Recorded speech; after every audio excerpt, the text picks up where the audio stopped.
আসসালামু আলাইকুম। আমি Shah Ikhtiar Alam, SEDA certified energy auditor. আজকে আমরা আমাদের সেকেন্ড ক্লাস শুরু করেছি। আজকে আমরা সার্টিফাইড এনার্জি ম্যানেজারের যে এক্সাম, এই এক্সামের জন্য প্রিপারেশনের কোচিংয়ের ক্লাসটা নেব। আজকে আমাদের সেকেন্ড ক্লাস। তো আমরা আজকে সম্ভবত 36 পাতা পর্যন্ত পড়িয়েছিলাম। একটু যাই নিচের দিকে। এগুলো পড়ানো হয়েছে। আচ্ছা, ঠিক আছে। এই 36 দেখেন পেজ তো পর্যন্ত কারো কিছু আপনাদের বোঝার বাকি এই আছে? পর্যন্ত পড়ানো হয়েছে। 36 পেজে আপনার পড়ানো হয় নাই, কিন্তু ওই যে ল অফ থার্মোডাইনামিক্স এর ল পড়ানো হয় নাই। ওইখান থেকে শুরু করতে হবে আজকে। আচ্ছা, এখান থেকে মির হোসেন ভাই কেমন আছেন? বাসায় না বাইরে আপনারা? আরিফ ভাই, মির হোসেন ভাই? বাসায় আছি, বাসায়। জি, বাসায় আছি। আচ্ছা, ঠিক আছে, তাহলে আমরা শুরু করি ভাই। এই এই এই পর্যন্ত আপনাদের কোনো কোয়েরি আছে বা জিজ্ঞাসা করছিলেন বাসায় নিজেরা? জি, পড়ছিলাম। আচ্ছা আচ্ছা, ঠিক আছে ভাই। তাহলে আমি থার্মোডাইনামিক্সের ল থেকে শুরু করি। থার্মোডাইনামিক্সের ল হইল গিয়া চারটা, এখানে আছে তিনটা, বুঝতে পারছেন? তো আরেকটা ল আছে, এটারে বলা হচ্ছে zeroth law of thermodynamics. Zeroth law of থার্মোডাইনামিক্সটা আপনারা একটু লিখেন।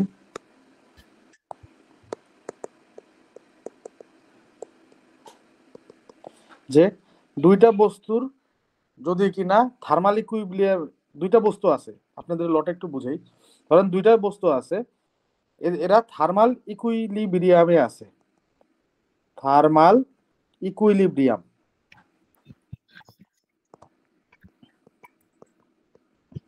এখন তৃতীয় যদি আর একটা কোনো বস্তু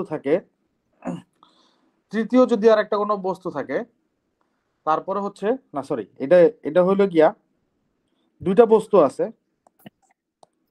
দুইটা বস্তু যদি তৃতীয় কোনো বস্তুর সাথে থার্মাল ইকুইলিব্রিয়ামে থাকে, তাহলে তারা নিজেরাও থার্মাল ইকুইলিব্রিয়ামে থাকবে। এটার সহজ ভাষা হচ্ছে যে এ ধরেন এ আর বি আর সি, থার্মাল ইকুইলিব্রিয়াম মানে হইলো গিয়া দুইটা বস্তুরে যদি একসাথে রাখা হয়, তাহলে একটার থেকে আর একটা হিট দিবেও না নিবেও না, এটাকে বলে তাপীয় সাম্যাবস্থা। তো যদি কিনা দুইটা বস্তুর তৃতীয় কোনো বস্তুর সাথে থার্মাল ইকুইলিব্রিয়ামে থাকে, তাহলে তারা নিজেরাও থার্মাল ইকুইলিব্রিয়ামে থাকবে। এটা হচ্ছে জিরোথ ল অফ থার্মোডাইনামিক্স। আর এই থার্মাল ইকুইলিব্রিয়ামের যে অনুসিদ্ধান্ত এটা বা যেটার মানে এক্সপ্লেনেশন, সেটা হচ্ছে এর টেম্পারেচার যদি সি এর টেম্পারেচারের সমান হয় এবং বি এর টেম্পারেচার যদি সি এর টেম্পারেচারের সমান হয়, তাহলে এ এবং বি এর টেম্পারেচার সমান। বুঝতে পারছেন? তাহলে এটা একটু খাতার ভিতরে লিখে রাখেন, জিরোথ ল অফ থার্মোডাইনামিক্স। তারপরে আমরা আসি ফার্স্ট ল অফ থার্মোডাইনামিক্সে। ফার্স্ট ল অফ থার্মোডাইনামিক্সের এটা কি? শক্তির নিত্যতা সূত্র, তাই না? বা হচ্ছে কনজারভেশন অফ এনার্জি, অর্থাৎ এনার্জি প্রডিউসও করা যাবে না, আবার এটাকে ডেস্ট্রয়ও করা যাবে না।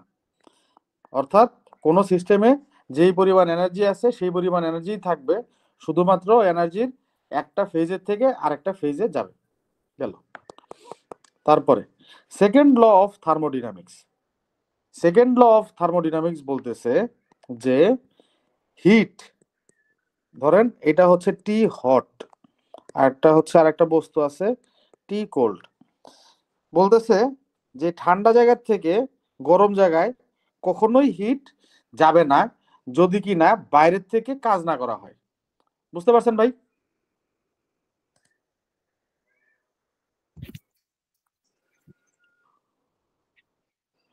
তার মানে আমি যদি নাকি একটা ঠান্ডা বস্তু রাখি পরিবেশে, তাহলে সবসময় গরম বস্তু থেকেই ঠান্ডা বস্তু আসবে, মানে গরম বস্তু থেকে ঠান্ডা বস্তুতে হিট আসবে, তাপ আসবে। কিন্তু আমি বাইরে থেকে যদি কাজ করি, তাইলে হয়তোবা ঠান্ডা বস্তু থেকে গরম বস্তুতে হিট যাইতে পারে। তাহলে এর উদাহরণটা কি? এর উদাহরণ হচ্ছে আমাদের ফ্রিজ। ফ্রিজের ভিতরে কি থাকে? অলরেডি ধরেন 5 ডিগ্রি সেন্টিগ্রেডের হইলে গিয়া আমার একটা চেম্বার থাকে, তারপরেও ওই চেম্বারের থেকে হিট গিয়ে কোথায় যায়? এনভায়রনমেন্টে যায়। কিন্তু এটা একটা অবজেক্টিভ কোশ্চেন হইতে পারে যে রেফ্রিজারেশন যে সাইকেল আছে, vapour absorption cycle, sorry vapour compression cycle, vapour compression সাইকেলে মানে কোন লটা মেনে চলে, এটা হচ্ছে এই যে সেকেন্ড ল অফ থার্মোডাইনামিক্স, যে বাইরের থেকে যদি আমি কাজ করি বা ইলেকট্রিসিটি প্রদান করি, তাহলে পরে আমি ঠান্ডা বস্তুর থেকে গরম বস্তুতে হিট নিতে পারবো, এটাই বলছে। Heat moves from hotter body to colder body, heat can not move otherwise unless external work is done. গেল। আর থার্মোডাইনামিক্সের 3 নাম্বার সূত্র হচ্ছে কোনো কিছুর তাপমাত্রা 0 কেলভিন হইতে পারে না। তো আমরা বাচ্চাকালে শিখছিলাম কি, যে 0 ডিগ্রি সেন্টিগ্রেড সমান 273 কেলভিন। আর এখানে বলছে যে কোনো কিছুর টেম্পারেচার 0 কেলভিন হইতে পারে না। এটা কি সূত্র? এটা থার্মোডাইনামিক্সের 3য় সূত্র। ঠিক আছে, এ পর্যন্ত কার কোনো কিছু বোঝার আছে? এগুলো তো বোঝার কিছু নাই, এগুলা আগের জিনিস। আচ্ছা, এই যে ওই দুটো অবজেক্টিভ আসতে পারে, ওই দুটো। আর আমার কথা শোনা না গেলেও বললেন, যে কথা যদি সমস্যা হয় তাহলে নেট চেঞ্জ করে নিব। আচ্ছা, এবার আমরা পরবর্তীতে যাই। আমাদের এনার্জি ম্যানেজার যে আছে, এনার্জি ম্যানেজারের কাজ কি? এটা ধরেন একটা অবজেক্টিভে থাকতে পারে যে এনার্জি ম্যানেজারের কাজ কি। আমাদের বেলা আসছিল অডিটর এক্সামে যে এসকো কোম্পানি কি, এনার্জি অডিটরের কাজ কি, এগুলো অবজেক্টিভ আসছিল। আপনাদের ধরেন এটা আসতে পারে যে হলো এনার্জি ম্যানেজারের কাজ কি, বা এনার্জি ম্যানেজমেন্টের ভিতরে কি থাকে। সেটা হচ্ছে অপটিমাম এনার্জি। আপনাদের যে আমি যে হলুদ গুলা দাগাইছি, দাগানো গুলো আপনাদের কিন্তু যে দিয়ে দিছি হোয়াটসঅ্যাপ গ্রুপে, আর আপনারা নিজেরাও বইয়ের ভিতরে দাগায়। যে এনার্জি ম্যানেজারের কাজ কি? এনার্জি প্রকিউরমেন্ট এবং ইউটিলাইজেশনে সাহায্য করা। তারপরে হচ্ছে হলো এনভায়রনমেন্টাল এফেক্ট কমানো। এনভায়রনমেন্টাল এফেক্ট কমানো বলতে কি বোঝায়? ধরেন আপনার হইলো গিয়া হইতে পারে, মানে ফাইন্যান্সিয়ালি অত বেনিফিট নাও হইতে পারে, কিন্তু এনভায়রনমেন্টালি বেনিফিটেড হবেন, ওই ব্যাপারটা দেখা। যেমন হলো এই এই সালফার ডাইঅক্সাইড, এসক্স বলে, এসওএক্স, এনওএক্স, এগুলা যাতে কম রিলিজ হয় এই জিনিস দেখা। তারপরে হচ্ছে আপনার ইটিপি ইউজ করা, ইটিপি ঠিকঠাক মতো ইউজ হচ্ছে কিনা, এই যে ডিসচার্জ এগুলো ঠিক আছে কিনা, এই যে থার্মাল এফেক্ট, এগুলাও চেক করা এনার্জি ম্যানেজমেন্টের কাজ। আর এটা তো আছে যে এনার্জি কস্ট, ওয়েস্ট, এনার্জি খরচ কমানো, ওয়েস্ট কমানো, এসব তো আছে। এনার্জি অডিটের কাজ কি? বাংলা কথা, এনার্জি অডিটের কাজ হইলো গিয়া আপনার হিস্টোরিক্যাল ডাটা নিবে, আর হচ্ছে বর্তমানের প্রসেসগুলো দেখে তারপরে নিবে, কি বলে এটারে, ভাই এগুলো তো পড়েনি। এই যে আমার তো এগুলো মনে পড়তেছে, যে supply side management, demand side management.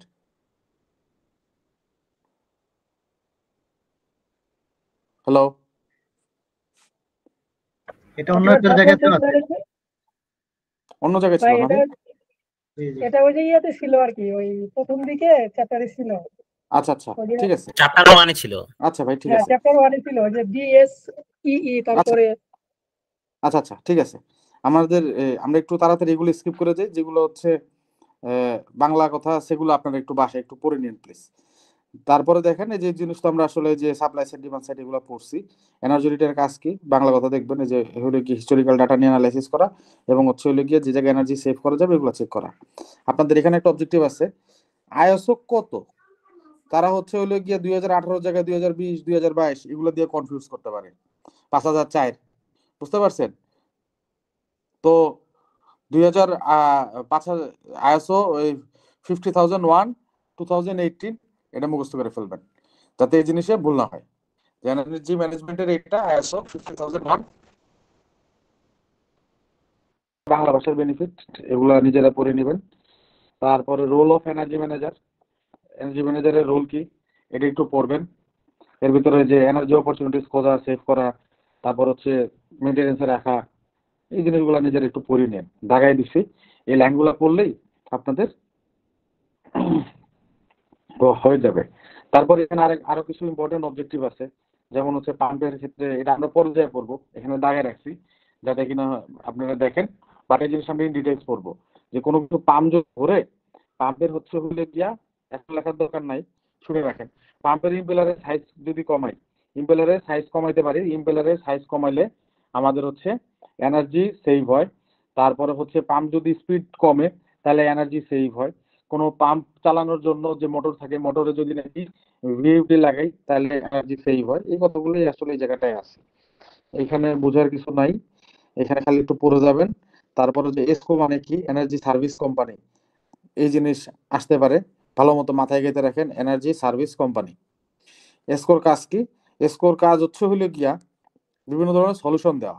এর মধ্যে একটা জিনিস হলো সে ইনভেস্ট করবে, ইনভেস্ট করে ইন্ডাস্ট্রিতে ধরেন একটা সেভিংস ক্রিয়েট করবে, ওই সেভিংস এর থেকে একটা পার্সেন্টেজ সে নিয়ে তার ইনভেস্টমেন্ট তুলবে। যেমন হলো গিয়া একটা এসকো কোম্পানি বলবে যে আমি আসো তোমার হচ্ছে কারেন্ট বিল 10,000 টাকা করে কমাই দিই, তুমি আমাকে আগামী প্রতি মাসে 10,000 টাকা করে কারেন্ট বিল কমাই দিচ্ছি, আগামী 1 বছর তুমি আমাকে 10,000 টাকা করে দিবা, যদি কারেন্ট বিল কম হয় বা 8,000 টাকা করে দিবা। তখন এসকো কোম্পানি 1 বছরে 8 × 96,000 টাকা নিবে। বুঝতে পারছেন? 10,000 টাকা করে কারেন্ট বিল কমাই দেওয়ার পরে তারপরে হচ্ছে একটা মালিকের লাভ থাকবে, ফ্যাক্টরির লাভ থাকবে। এসকো কোম্পানি এই ধরনের কাজ করে। এছাড়াও নর্মাল অডিটের কাজও করে।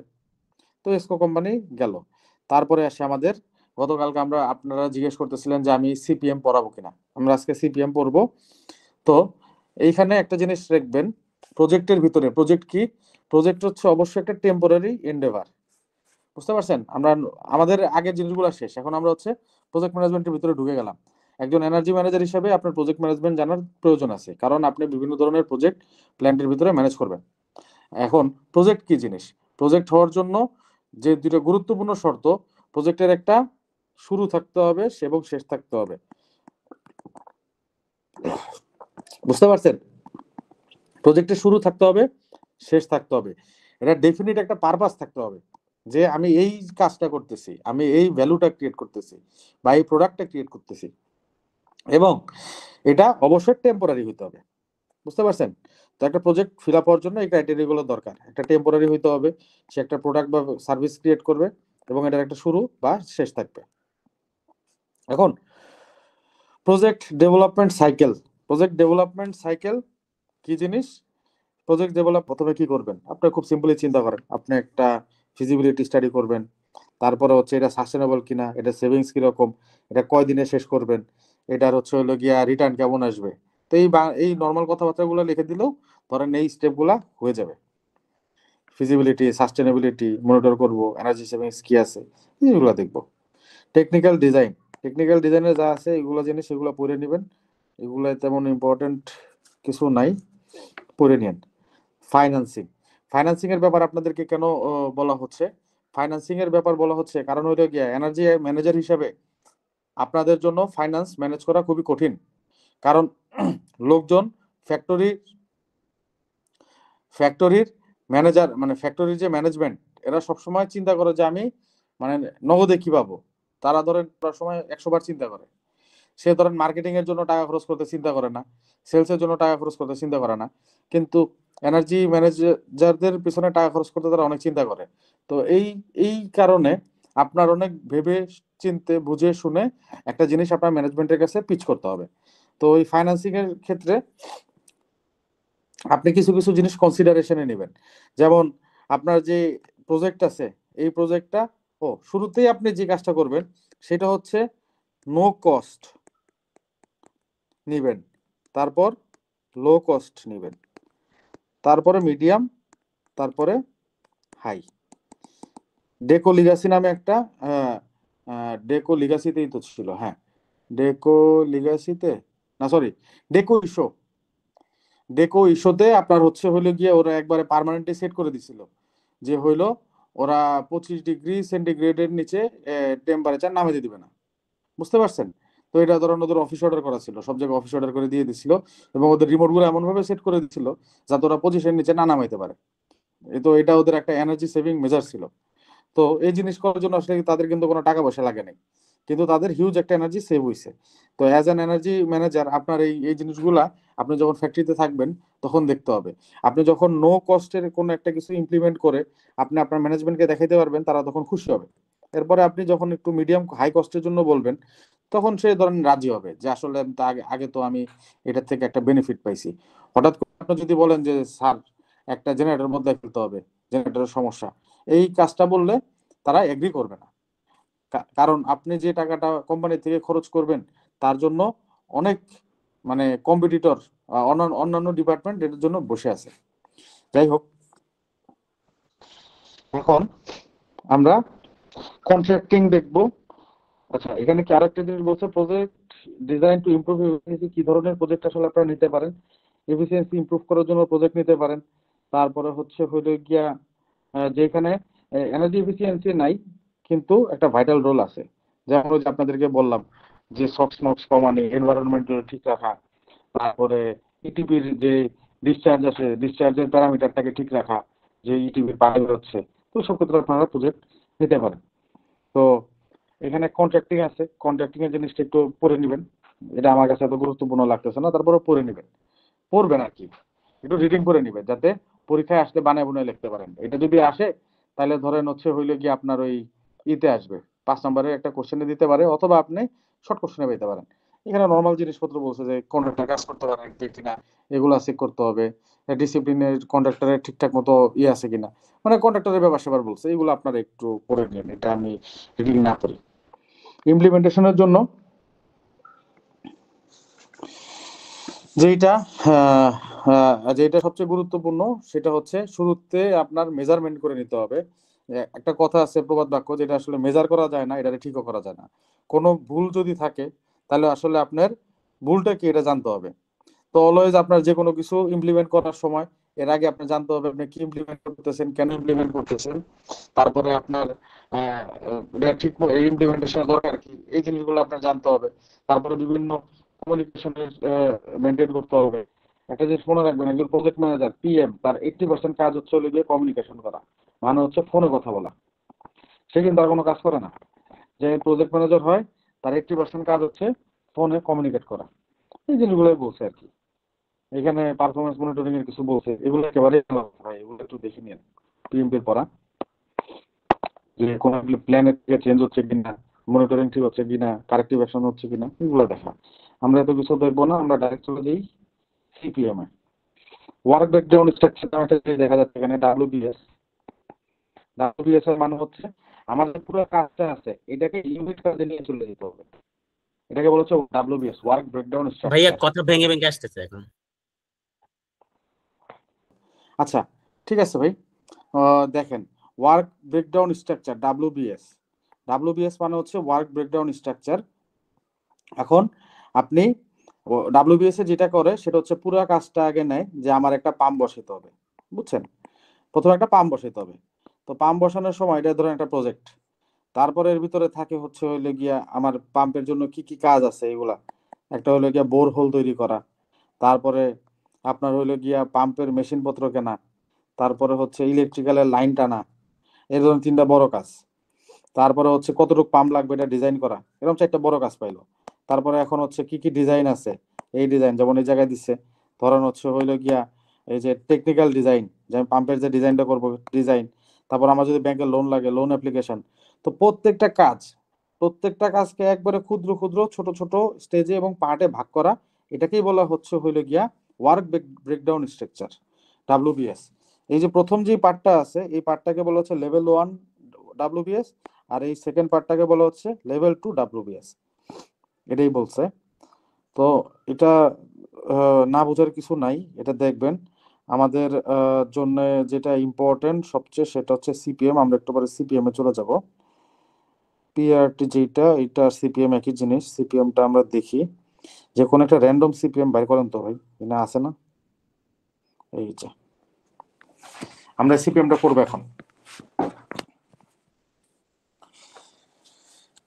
আপনাদের কাছে খাতা কলম রেডি আছে তো, আপনারা আমার সাথে একটু করেন তাহলে এটা একটু বোঝা মানে সহজ হয়ে যাবে। একটু খাতা কলম নিয়ে সিপিএমটা আমার সাথে হাতে হাতে করেন তাহলে এটা আপনাদের জন্য সুবিধা হবে। সিপিএম মানে হচ্ছে হলো গিয়া ক্রিটিক্যাল পাথ মেথড, বুঝতে পারছেন? ক্রিটিক্যাল পাথ মেথড মানে কি, নাম শুনেই বুঝতে পারতেছি যে ক্রিটিক্যাল মানে কি। এটা হলো গিয়া একটা ক্রিটিক্যাল মানে একটু সফিস্টিকেটেড পাথ মেথড, অর্থাৎ আমার প্রজেক্টের যেই কাজটা ডিলে হইলে পুরা প্রজেক্টটা ডিলে হয়ে যাবে ওই পাথটাকে বলা হয় হচ্ছে হইলো গিয়া ক্রিটিক্যাল পাথ। বুঝতে পারছেন ভাই? আমার প্রজেক্টের যেই পাথটা যদি ডিলে হয় বা যেই কাজটা ডিলে হয় ওই কাজটাকে বলা হয় হচ্ছে ক্রিটিক্যাল ওয়ার্ক, এবং যেই কাজগুলা মিলে আমার প্রজেক্ট হয় ওর ভিতরে যেই কাজগুলা ডিলে হইলে, জি বলেন। এখন দেখেন আমাদের এখানে একটা ওয়ার্ক ব্রেকডাউন স্ট্রাকচার আছে। ওয়ার্ক ব্রেকডাউন স্ট্রাকচার মানে হচ্ছে হলো কি আমার মাইক্রো লেভেলে যে কাজগুলো আছে, যেমন হলো কি আজকে আমি ধরেন বাসায় পোলাও মাংস রান্না হবে, আমার বাজারে যাইতে হবে, আমার মশলা কিনতে হবে, আমার তেল কিনতে হবে, এই মশলা, তারপরে এগুলো কেনার পরে এগুলো কাটতে হবে, ধুইতে হবে হাঁড়ি পাতিল। এই যে মাইক্রো লেভেলের যে সিঙ্গেল সিঙ্গেল ওয়ার্ক, এই ওয়ার্কগুলোরে বলা হচ্ছে অ্যাক্টিভিটি। বুঝতে পারছেন? তো এই অ্যাক্টিভিটির একটা জিনিস থাকে যে ওই অ্যাক্টিভিটিটা শেষ হইতে কয়দিন লাগে। যেমন আমার বাজার বাজার করার জন্য 1 ঘন্টা টাইম লাগবে, তারপর হচ্ছে হলো গিয়া মাছ কাটার জন্য 40 মিনিট টাইম লাগবে, এগুলো হচ্ছে কমপ্লিশন টাইম। তারপরে দেখেন, ধরি এটা হচ্ছে হলো গিয়ে আমার মাছ কিনতে হবে, তার আগে আমার বাজারে যেতে হবে। তো কোন কাজের সাথে কোন কাজের রিলেশন, এটারে বলা হচ্ছে ইমিডিয়েট প্রিডিসেসর। তাইলে আমাদের এই বক্স নিয়ে কোনো সমস্যা নেই, তার এই কোনটা কি জিনিস আমরা এটা বুঝে গেছি। তাইলে এখন আমরা এই পুরো জিনিসটা আঁকার চেষ্টা করি। দেখেন, সবার আগে আইডেন্টিফাই করতে হবে যে সবার আগে আপনার আইডেন্টিফাই করতে হবে যে কারে দিয়ে শুরু, কাকে দিয়ে শুরু। ঠিক আছে? এখানে এ আর বি, দেখেন এদের কোনো প্রিডিসেসর নাই, মানে এরাই হচ্ছে হইলো গিয়া একবারে শুরুর লোক, এদেরকে দিয়েই প্রজেক্টটা শুরু হয়েছে। তাহলে আমি এখানে লিখবো আমার শুরুতে লাগবে হচ্ছে আমার কোন জিনিসটা দিয়ে আমার অ্যাক্টিভিটিটা শুরু। আমি এটা আইডেন্টিফাই করে ফেলছি যে আমার এখানে প্রিডিসেসর নাই, আমার হচ্ছে এ আর বি। তাহলে আমি এখানে লিখবো হচ্ছে স্টার্ট, আমার প্রজেক্টের স্টার্ট এটা, তারপরে হইলো একটা বাক্স এ, এটা বিভিন্ন ভাবে করা যায়, তবে আমার বাক্স দিয়ে করতে সুবিধা হয়। তো এই বাক্সটা যখন আঁকবেন, বাক্স আঁকার আগে এই বাক্সর ভিতরে কি আছে এটা একটু উপরে দিয়ে দিবেন। ধরেন এটা আপনার খাতা, বুঝছেন, পরীক্ষার খাতা, আপনি এখানে এসিপিএম রাখতেছেন, উপরে এই বাক্সটা লিখে আইকা তারপরে বাক্সর কোনটা কোন পয়েন্টে কি, এটা হচ্ছে একটু আপনি লিখে দিবেন। এখন এই বাক্সের ভিতরে কি থাকে চলেন আমরা এটা একটু দেখি। এই বাক্সর ভিতরে থাকে হইলো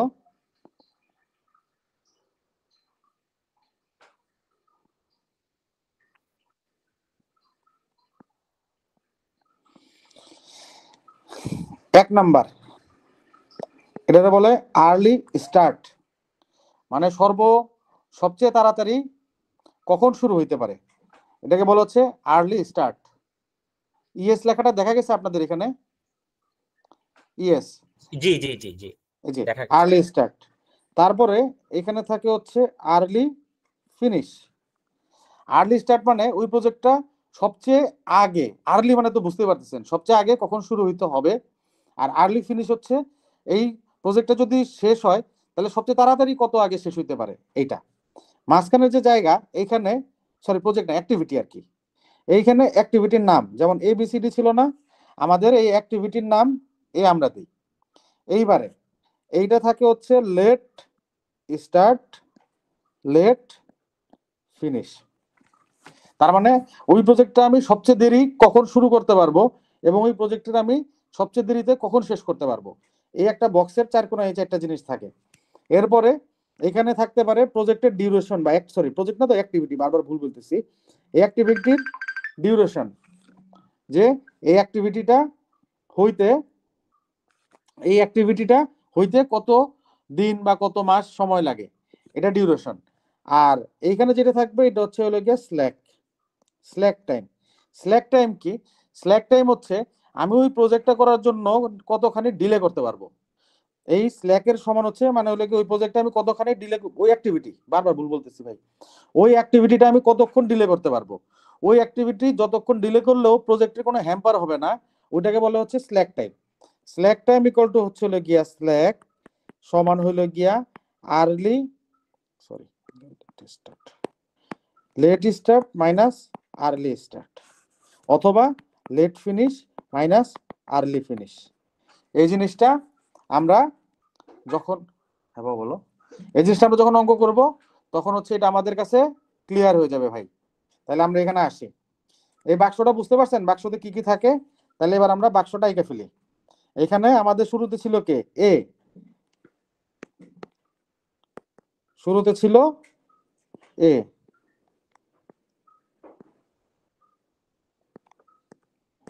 খাতায় ফেললে ভালোই তো। আপনাদের সবার সামনে কি বই আছে? জি বই আছে। আচ্ছা, তাহলে আমি একটা কাজ করি, এটা সেই চিপা চুপার ভিতরে লিখি, সমস্যা নেই। তাহলে এখানে আমি আঁকি, আপনারা আমার সাথে সাথে এঁকে ফেলেন। এ দাগ দিলাম, দাগ দিলাম। দেখেন,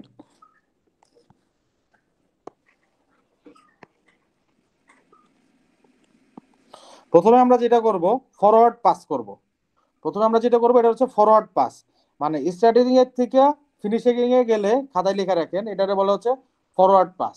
আর ফিনিশিং থেকে স্টার্টিং এর দিকে আসলে এটারে বলা হচ্ছে ব্যাকওয়ার্ড পাস। তাহলে শুরুতে আমরা ফরওয়ার্ড পাস করে দিই। তাহলে এ আর বি শুরু হয়েছে, এর আগে কিছু নাই, তার মানে এ আর বি এর স্টার্টিং টাইম হলো 0। তার মানে হচ্ছে এদের আর্লিয়েস্ট স্টার্টিং টাইম হলো গিয়া 0। এরপরে আমরা যাব, এটা হলো এ আর এটা হচ্ছে বি, এটা হলো এ আর এটা হলো বি। এখন তারপরে এ শেষ হইতে কয়দিন লাগে দেখেন, আমার এই টাইমটা লাগবে, এ শেষ হইতে লাগে 5 দিন আর বি শেষ হইতে লাগে 6 দিন। তাইলে আমি এখানে লিখবো 5, এ শেষ হইতে লাগে 5 দিন বা 5 উইক যেটা আছে, আর বি শেষ হইতে লাগে 6। তাহলে 0-তে যদি আমি এ শুরু করি, তাহলে এ শেষ হবে কবে? 5-এ। আর বি শেষ হবে কততে রব্বানি ভাই? জি 6-এ। বি শেষ হবে 6-এ, তাই না? জি ওকে, তাহলে আমার বি 6 শেষ হলো। এবার দেখি আমরা পরেরটায় যাই। এখানে কি বলছে দেখেন, সি ডি ই, এই তিনটা জিনিস আছে। এই তিনটা জিনিস শুরু হওয়ার আগে অবশ্যই এ শেষ হইতে হবে, তাই না? তো জি উল্টা লিখে ফেলছে রে ভাই। আচ্ছা, সি তো আর বি এর জন্য লাগতো 6 উইক, এই যে আমি লিখলাম এর জন্য লাগবে 5 উইক, বি এর জন্য লাগবে হচ্ছে হলো গিয়া 6 উইক। তাহলে এ যদি আমার 0-তে শুরু হয় শেষ হবে 5-এ, আর বি যদি 0-তে শুরু হয় শেষ হবে 6-এ। এটুকু তো আমরা আগেরটাতেই দেখলাম। এবার আসি, দেখেন এর সাথে আর কি কি কানেক্টেড আছে। এ যদি কমপ্লিট হয়, আপনারা বইয়ের ভিতরে দেখেন, আর হইলো সি হইতে এ লাগবে, সির প্রিডিসেসর বা ইমিডিয়েট আগে আছে এ, ডি এর ইমিডিয়েট আগে আছে হইলো গিয়া এ, ই এর ইমিডিয়েট আগে আছে হইলো গিয়া এ। তাহলে যে এর থেকে আমি এরকম 3টা লাইন বের করব, এবং আমি লেখার সময় একটু পরে লিখবো, আগে 3টা এরকম বাক্স বানায় ফেলবো। জায়গা তো ছোট হয়ে গেছে, তো 3টা বাক্স বানাইলাম। এখন দেখেন প্রিডিসেসর আর কে কে আছে। প্রিডিসেসর এফ ডি সি সবাই আছে। আচ্ছা, এ পর্যন্ত গেল। তাইলে এখানে আমরা আবার এই আগের মতো গোল্লাটা দিয়ে দিই। এটারে ধরেন আমরা দিলাম হচ্ছে এই ডি, এটারে দেখেন, এই যে দেখেন আপনারা খাতাটার দিকে একটু তাকান বা বইটার দিকে দেখেন, এই জায়গায় এইচের সাথে বি আছে, বুঝতে পারছেন? তার মানে এইচটার একটু আমার বির কাছাকাছি রাখতে হবে, নাহলে আমি যখন দাগ দিতে যাব পুরো জিনিসটা চেকে যাবে। তো এই কারণে ওই প্রথমে একটা রাফ করে নেবেন, তারপর এরকম বাক্স হিসাবে বসাবেন পেন্সিল দিয়ে। তাইলে আমি এখানে দিই প্রথমে হচ্ছে হইলো গিয়া সি, সিটা উপরের দিকে দেই, সি আর কারণ বি আর সি মিলে এইচ হবে, আমি এখানে এটার নাম দিলাম সি। তারপরে হইলো গিয়া আমার আর কি আছে, ডি আছে, ডি আছে, আর হচ্ছে হইলো গিয়া ই আছে। এবার দেখেন ফরওয়ার্ড পাসে মনে রাখবেন যে আমরা কি করতেছি, সামনের দিকে যাচ্ছি না, ফরওয়ার্ড পাস করতেছি। এখন সির সাথে কি বি এর কোনো সম্পর্ক আছে? নাই। তার মানে এই এর থেকে আমার এই 3টা নেটওয়ার্ক বাড়াইলো। এখন এ যে 5-এ শেষ হয়েছে না, এ শেষ করার পরে তো আমি সি ডি ই ধরতে পারবো, তাই না? তাহলে এর যে 5, এই 5টা এখানে বসবে, এই 5টা এখানে বসবে, এই 5টা এখানে বসবে। সি শেষ হওয়ার জন্য লাগে হচ্ছে 4 উইক, ডি শেষ হওয়ার জন্য লাগে হচ্ছে 3 উইক, আর হচ্ছে ই শেষ হওয়ার জন্য লাগে হচ্ছে 1 উইক। তাহলে এখানে কত হবে বলেন তো সির উপরে? সির ফিনিশ টাইম কত রব্বানি ভাই বলেন?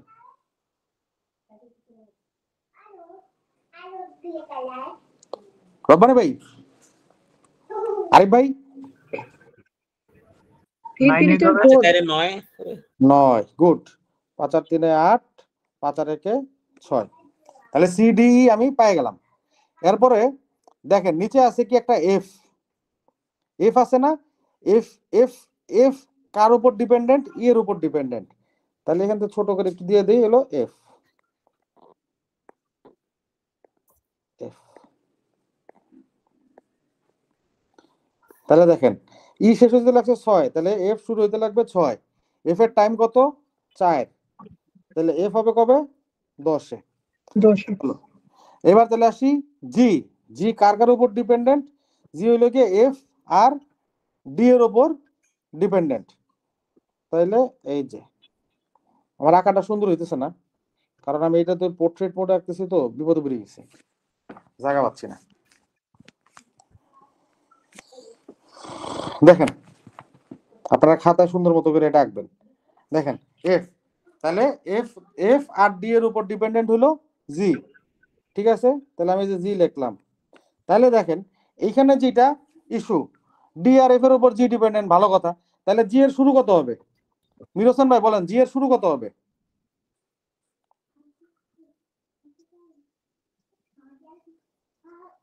মিরোসন ভাই আছেন? আছে 15 হবে, 15। কেন 15 হবে বলেন? জি এর শুরু 15 কত? না, 18 হবে, 18। 10 আর 8 যোগ হবে। না ভাই 10 আর 8 যোগ হবে না।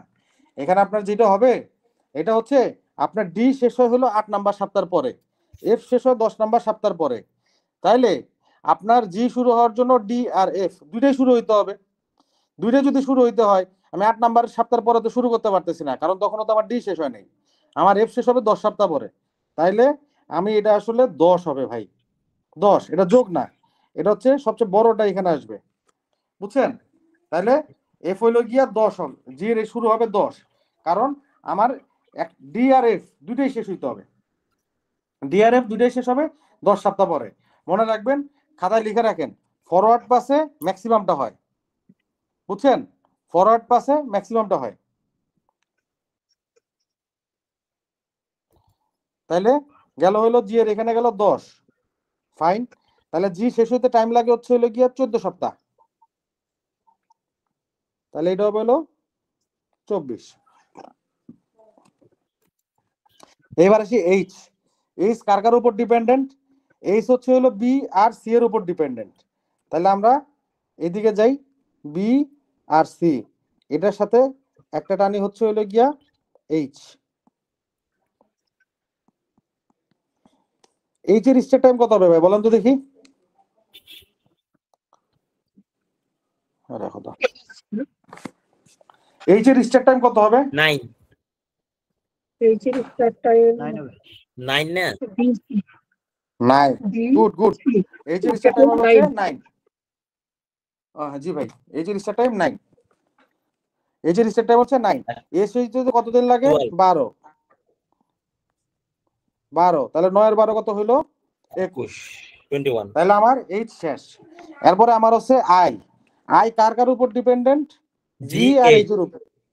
তাহলে জি আর এইচ এর উপরে, ভাই এটা আসলে দেখতে খুব খারাপ হইছে, এটা মানে এরকম হওয়ার কথা ছিল, একদিক থেকে শুরু আর একদিক থেকে শেষ, কিন্তু আশা করি বুঝতে পারতেছেন।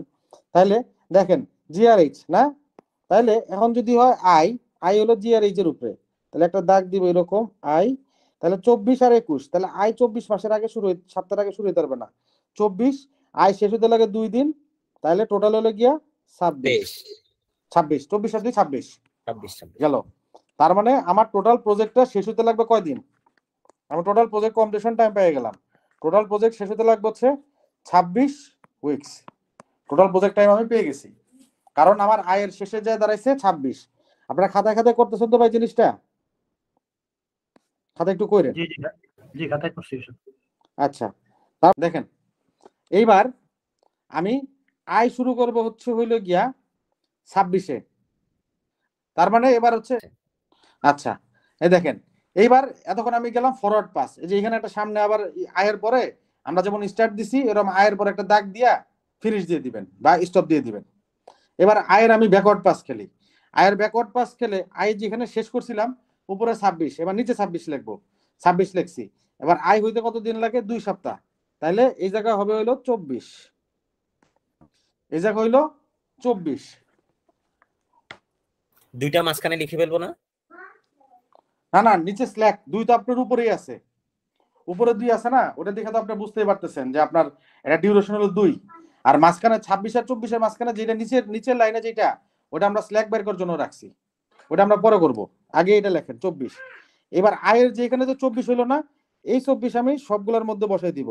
এইচ এর এইখানে হবে হলো 24, জি এর এইখানে হলো 24, বসাইলাম দুই জায়গায় 24। এখন 24 হয়ে গেলে তারপরে এই 24-এর থেকে আমার এইচ এর ডিউরেশন কত 12, এটারে বলা হচ্ছে এই যে এইচ এর যে এই 24, এটারে বলা হচ্ছে লেটেস্ট ফিনিশ। লেটেস্ট মানে ওই যে লেটেস্ট মোবাইলের মডেল, মানে আপ টু ডেট এরকম না, লেটেস্ট মানে দেরি। সে সর্বোচ্চ দেরিতে ফিনিশ করতে পারবে 24। তাহলে 24 যদি হয়, তাহলে আপনার এটা শেষ করতে লাগে 12। এইচ এর অ্যাক্টিভিটিটা শেষ হতে লাগে 12 দিন। তাহলে 24 থেকে 12 গেলে লাগে হচ্ছে 12। আর এদিকে 24 আছে জি এর সাথে, জি এর 24-এর থেকে এটার অ্যাক্টিভিটি হইল গিয়া 10, মানে 14 দিনের। তাইলে 24 দিন হচ্ছে এর latest finish time, L F. এটার থেকে 14 দিন যে অ্যাক্টিভিটি, এটা বিয়োগ দিলে হয় 10। আর কোনো বোঝার সমস্যা আছে? ঠিক আছে, ওকে। আচ্ছা, এবার জি এর সাথে অ্যান্টেনা লাগান কার? জি এর সাথে অ্যান্টেনা লাগানো হচ্ছে এফ আর ডি। তাইলে এই যে 10 আছে, এই 10টারে পাঠিয়ে দিই, এই 10 গেল এইখানে, আরেকটা ডি এর সাথে, আবার আরেকটা 10 গেল এফ এর সাথে। এটারে বলতেছে আমরা ব্যাকওয়ার্ড পাস। আরে ডি এর নিচে 10 আছে,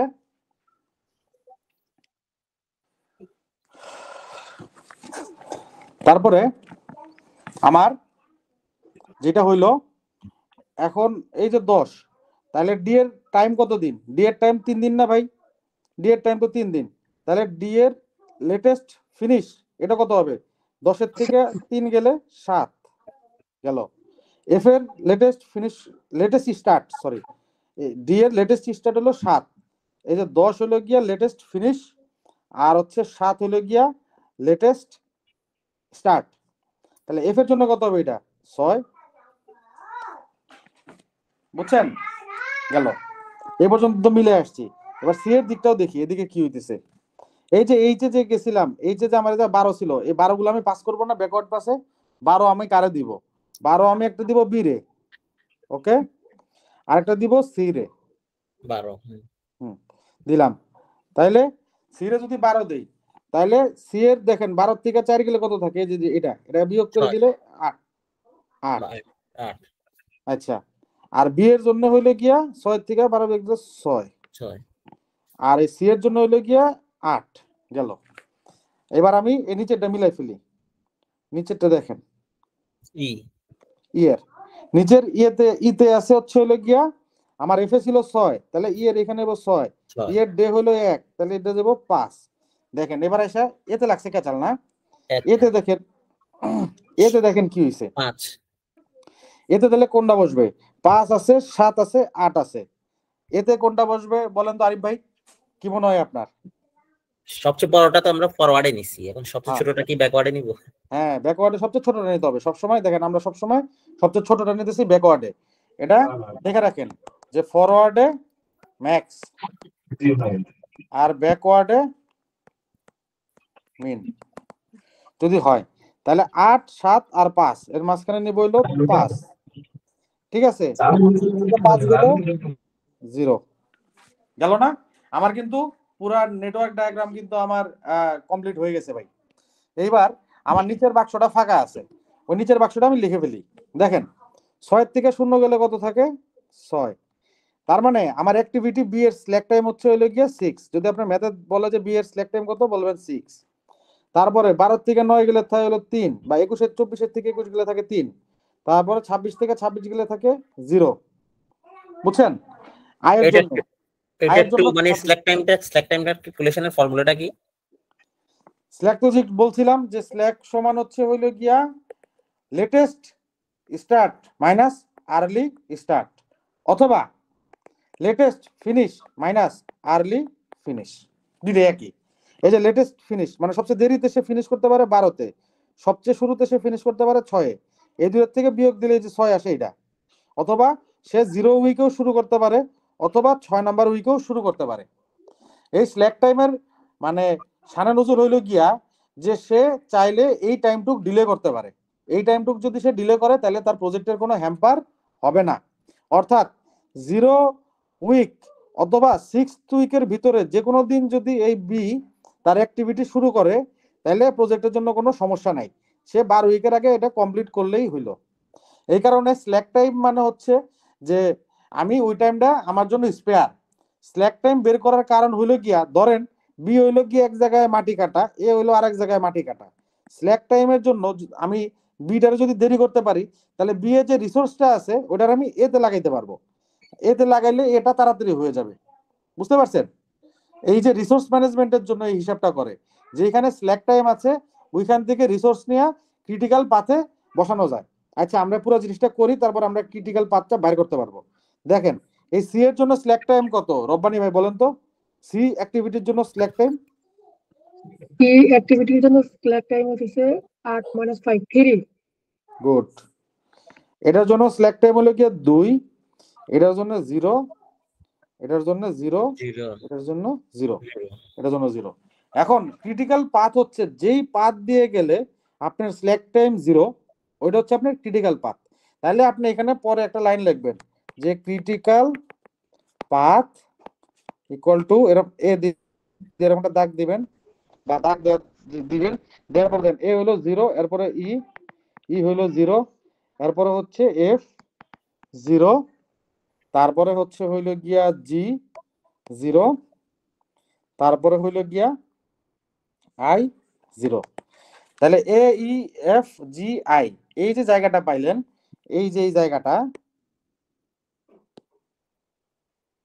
এই যে এই জায়গাটা, এইটা হচ্ছে হলো গিয়ে আপনার ক্রিটিক্যাল পাথ। এখন এইটার জন্য যদি এই এ যদি 1 উইক ডিলে হয় তাহলে পুরো প্রজেক্ট 1 উইক ডিলে হয়ে যাবে। ই যদি 1 উইক ডিলে হয় পুরো প্রজেক্ট 1 উইক ডিলে হয়ে যাবে। এই কারণে ক্রিটিক্যাল পাথ মেথড করা হয় যাতে আপনার যে ক্রিটিক্যাল যে activity A E F G I এরা যাতে একদিনও ডিলে না হয় এই ব্যাপারে সজাগ দৃষ্টি রাখার জন্য। বুঝতে পারছেন ভাই? এইবার আল্লাহর দুনিয়ায় আপনারা যত ক্রিটিক্যাল পাথের অঙ্ক দিক যা দিক আপনি পারবেন, যদি কিনা আপনি বাক্স আকারে করেন। অন্যভাবে করতে গেলে ভেজাল লাগে, আমার ভুল হইতো, আমি মেনে নিছি যে আমার বাক্স আকারে করলে এটা আমার জন্য বোঝাটা এবং দাগানোটা সহজ হবে। এই যে আমি যে আঁকছি আমার জন্য আঁকাটা একটু কঠিন হয়ে গেছে, আপনারা অবশ্যই পেন্সিল দিয়ে আঁকবেন এবং দেখবেন যে অনেক সময় থাকে ই এর সাথে এমন একটা অ্যাক্টিভিটি আছে ওইটা ধরেন হচ্ছে ই এর সাথে বি এর যোগাযোগ, তখন এটা টানতে টানতে ধরেন ভেজাল হয়ে যায়। ওই ক্ষেত্রে আপনি ইটারে যদি উপরে লেখেন আর সিটারে যদি নিচে লেখেন তাহলে ধরেন ওটা আরামে লেখা যায়। তো এরকম টিউনিং যদি লাগে আপনারা টিউনিং করতে পারবেন। বুঝতে পারছেন ভাই? জি ভাই। পেন্সিল দিয়ে লিখবেন আগে, এই যে উপরের স্টার্ট ফিনিশ এগুলা লেখার আগে আগে হচ্ছে এদের যে ভিতরে নিজেদের ভিতরে যে রিলেশন বা কানেকশন বা এই যে দাগগুলা দাগ দিয়ে যে বক্স বক্স বসানি আগে এটা বসায় নেবেন। বা এত সুন্দর করে না বসে কোন এক জায়গায় রাফ মিলাইবেন এমনি, আচ্ছা এর থেকে গেল হইলো সি, সি থেকে গেল বি, এমনি করে আগে রাফ মিলাই নেবেন। রাফ মিলাই নিয়ে যখন এটা পুরো মিলে যাবে তখন বাক্স আকারে বসানো শুরু করবেন। এটা হচ্ছে সবচেয়ে ভালো বুদ্ধি। আমার তো মেইন অ্যানসার দিতে হবে হচ্ছে যে ক্রিটিক্যাল পথ কোনটা, মানে ওই জিনিসটা আনসারে লিখতে হবে। আমি ওই যে যেভাবে করি বাক্সতে করে বা ওই যে বইতে যেভাবে আছে ওইভাবে করে, ওটা তো কোনো ইস্যু না। না না ওটা ইস্যু না, আপনি যদি বুঝে দেখাইতে পারেন লিখতে পারেন তাহলে তো হইলো। এখন আপনার যদি ধরেন মানে এই একটা করলে এটা আমি আপনাদের বুঝেছি দেখে টাইম লাগছে, কিন্তু আলটিমেটলি আপনি এটা যদি করেন তাহলে এই বাক্স আকারে করলে আপনার ভুল হওয়ার চান্স কম আর কি। কারণ বইতে ওই যে দুইভাবে দেখাইছে, তো ফরওয়ার্ড ব্যাকওয়ার্ড দুইভাবে দেখাইছে, তাহলে তো আমার একটা বাক্স আকারে করলে তো একভাবে দেখাইলে হবে না। এক বাক্স আকারে করলে এর ভিতর থেকে সকল ইকুয়েশন আপনি পেয়ে যাবেন। তো আপনি এটা 2-3টা প্র্যাকটিস করবেন, 2-3টা প্র্যাকটিস করলে ধরেন আপনি বুঝে যাবেন আপনার আসলে কিভাবে কোনটা কি করা দরকার। বুঝছেন ভাই?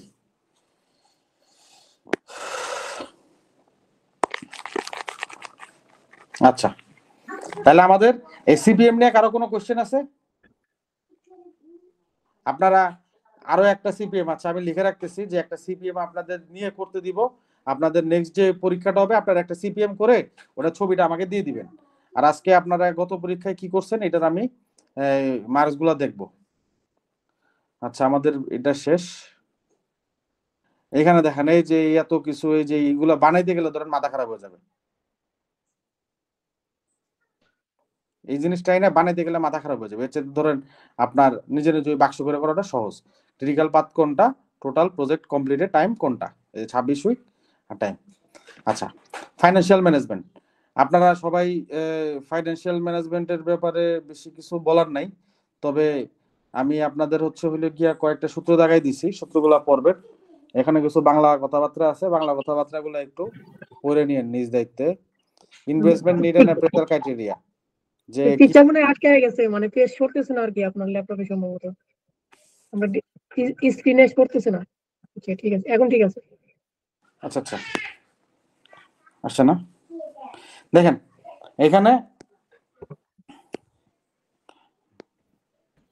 এখানে আমাদের হচ্ছে এই ইনভেস্টমেন্ট নিড অ্যাপ্রেজাল ক্রাইটেরিয়া, এখানে কিছু ইনভেস্টমেন্টের ক্রাইটেরিয়া আছে, এগুলো একটু দেখে নিন, এগুলো তো ইম্পর্টেন্ট না, এগুলো জাস্ট একবার করে রিডিং করে রাখবেন। রিডিং করে রাখলে যাতে কিনা ধরেন কোশ্চেন দিলে আসতে পারে, এর ভিতরে ইম্পর্টেন্ট তেমন কোনো অবজেক্টিভ নাই, তো তারপরে একবার করে রিডিং করে রাখবেন। এগুলা বাংলা জিনিস, এগুলা পড়ানোর কিছু নাই, তবে আচ্ছা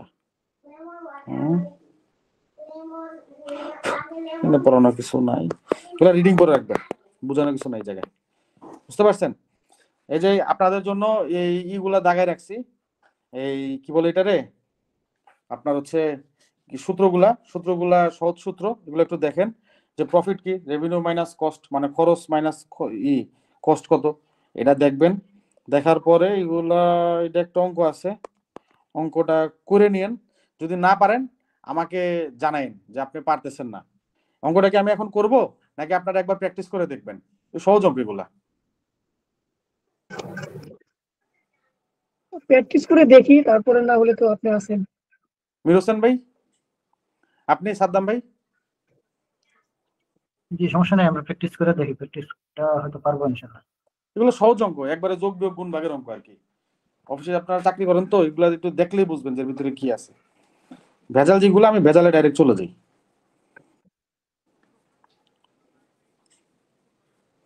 দেখেন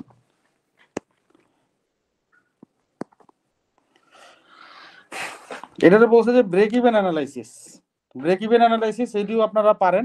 এগুলো যে ইউসি মিউসি দেখে একটু অদ্ভুত লাগতেছে, কি না কি লিখছে, এটা একটু ঠান্ডা মাথায় পড়লে এটা আপনার ধরেন বোঝা হয়ে যাবে যে এখানে কি বলছে। এখানে বলছে কনজাম্পশন দিবে, ধরেন আপনি কিছু একটা মানে সাপোজ আপনারা জেনারেটর কিনছেন, বুঝছেন ভাই? আপনি কি করছেন, একটা জেনারেটর কিনছেন, তো এই জেনারেটরটা ধরেন আপনার একটা এফিসিয়েন্ট জেনারেটর, বুঝেন ঘটনা, এটা একটা এফিসিয়েন্ট জেনারেটর। এখন এই এফিসিয়েন্ট জেনারেটর কিনছেন, এটা দিয়ে কারেন্ট বিল তৈরি করতে ধরেন লাগে হচ্ছে 8 টাকা পার ইউনিট, যদিও লাগে না, মানে আমি হিসাবের খাতিরে ধরে নিলাম যে একটা গ্যাস জেনারেটর কিনছেন, এটা দিয়ে কারেন্ট প্রডিউস করতে লাগে 8 টাকা পার ইউনিট, এটা হচ্ছে 11 টাকা 12 টাকার কাছাকাছি পড়ে যায়। আমরা হিসাবের সুবিধার্থে আর কি একটা হিসাব করি যে 8 টাকা পার ইউনিট একটা আপনার জেনারেটর কিনছেন। এখন আপনি যদি গ্রিডের থেকে নিতেন তাহলে আপনার লাগতো 11 টাকা পার ইউনিট। এখন কোথায় আপনার জেনারেটরটা কিনলে কত দিনে আপনার আসলে পয়সা উসুল হবে, বুঝতে পারছেন? এটা হচ্ছে কি আপনার কাছে জিজ্ঞেস করছে, তো তখন আপনি হিসাব করবেন এরকম যে ধরি আমার জেনারেটরটা চলবে গিয়া n ঘন্টা, আমি ঘন্টা হিসাব করব, ধরি আমার জেনারেটরটা চলবে n ঘন্টা। এখন বুঝেন, জেনারেটরটা চলবে n ঘন্টা, তাহলে আমি গ্রিডের থেকে কিনতাম কয় টাকা, গ্রিডের থেকে কিনতাম গিয়া ইউসি, আচ্ছা এটা একটু কষ্ট, ধরি আমি গ্রিডের থেকে কিনতাম হচ্ছে গিয়া ডাব্লু পরিমাণ কিলোওয়াট, ডাব্লু কিলোওয়াট ইলেকট্রিসিটি, এটারে আওয়ার n ঘন্টা দিয়ে ভাগ করলে আমার ছিল এদিকে কিলোওয়াট, ডাব্লুর ইউনিট ছিল কিলোওয়াট, এন এর ইউনিট ছিল আওয়ার, তাহলে পায়ে গেলাম কিলোওয়াট আওয়ার। এরপর আমি যদি এটা রেট দিয়ে গুণ করি, যেটার এই জায়গায় ইউসি ইউটিআইএল দিছে, রেট মানে টাকা দিয়ে যদি গুণ করি, এটা টাকা বা আর দিয়ে যদি আমি দেই রেট, রেটের ইউনিট কি, কত টাকা পার কিলোওয়াট আওয়ার, তাই না? আমাদের বিদ্যুৎ বিল 11 টাকা পার কিলোওয়াট আওয়ার ভাগ কিলোওয়াট আওয়ার। যখন কোনো অঙ্ক করবেন নিচে হচ্ছে এরকম করে ইকুয়েশনেরটাও একটু লিখে নেবেন ইউনিটগুলা, তাহলে কি হচ্ছে না হচ্ছে এটা আপনার বুঝতে সুবিধা হইব। দেখেন এটা করার কারণে কি হয়েছে, বাঁ দিকে যেটা আছে ডাব্লিউ ইন্টু এন ইন্টু আর, পুরো জিনিসটা হচ্ছে টাকা হয়ে গেছে ইউনিট। কেমনে? এ কিলোওয়াট, কিলোওয়াট কাটা, আওয়ার, আওয়ার কাটা, উপরে হলো খালি বিডিটি, তাহলে উপরের পোর্শনটা হলো বিডিটি। এইবার তাইলে আমি যদি এন ঘন্টা চালাইতাম, তাহলে আমি পল্লী বিদ্যুতের থেকে কয় টাকার কারেন্ট কিনতাম, এটা আমি বাইরে গেছে, ডাব্লিউ ইন্টু এন ইন্টু আর। বুঝছেন? তারপরে এখন আমি এই বিদ্যুৎটা কি দিয়ে প্রডিউস করতেছি? এই বিদ্যুৎটা আমি প্রডিউস করতেছি জেনারেটর দিয়ে। তাইলে জেনারেটরের জন্য আমার হচ্ছে একটা ফিক্সড কস্ট আছে না? ওই জেনারেটর যে আমি কিনছি কিছু টাকা দিয়া, ওই টাকা প্রতি মাসে তেল, মোবিল আছে ফিক্সড কস্ট, বা যেটা ধরেন মানে জেনারেটরের প্রোডাকশনের সাথে আপ ডাউন হয় না, ডিরেক্ট লিঙ্ক নাই। যেমন জেনারেটরের জন্য হইলো গিয়ে একটা জেনারেটর অপারেটর লাগবে ধরেন, তো এই ইলেকট্রিশিয়ান লাগবে। এই ইলেকট্রিশিয়ান জেনারেটর 100 ঘন্টা চলুক, মানে দিনে 8 ঘন্টা চলুক, তাও ওরে 8 ঘন্টার বেতন দেওয়া লাগবে। ওরে 5 ঘন্টা চললে ওরে 8 ঘন্টার বেতনই দেওয়া লাগবে। এই যে খরচটা, এই খরচটা হচ্ছে ফিক্সড কস্ট। তাইলে আমি ওই এরকম ফিক্সড যত খরচ আছে, যেটা চললেও দেওয়া লাগবে, না চললেও দেওয়া লাগবে, ওটার ধরবো হলো ফিক্সড কস্ট।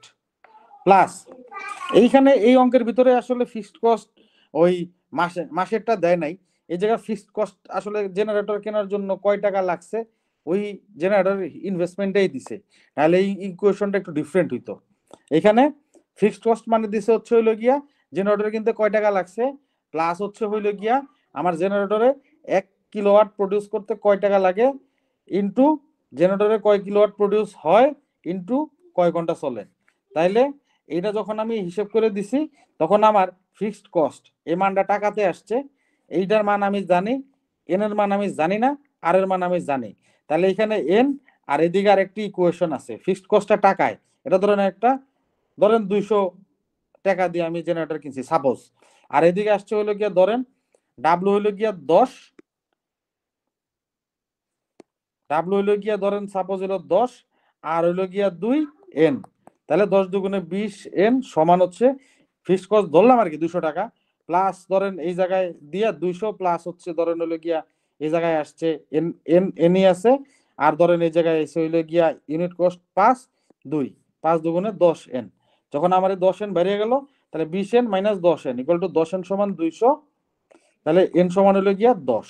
এই যে এন এর মানটা বাইরে হইলো, এই এন এর মান হচ্ছে আমি কত আওয়ারে হচ্ছে হইলো গিয়া আমার টাকাটা রিটার্ন আসবে।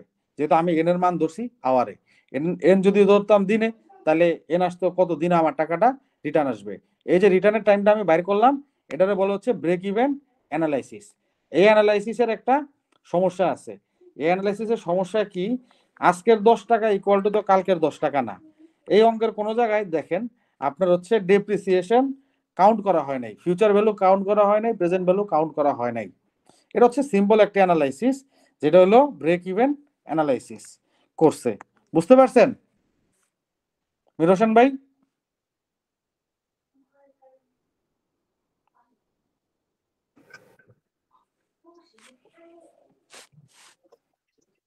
হ্যালো জি মির হোসেন ভাই আছেন লাইনে? জি শুনতে পাচ্ছি, আমি মনে হয় লাইনে আছি। আচ্ছা জি আছি, লাইনে আছি। আচ্ছা আচ্ছা ঠিক আছে। এই উপরেরটা তো বুঝতে পারছেন না? আপনারা বাসায় 2.16 এই অঙ্কটা করবেন। এবার আসি time value of money. Time value of মানিটা কি? টাইম ভ্যালু অফ মানি হচ্ছে হইল গিয়া আপনার আজকের দিনের 10 টাকা আগামী দিনের 10 টাকা না, আজকের দিনের 10 টাকা আগামী দিনের 8 টাকা।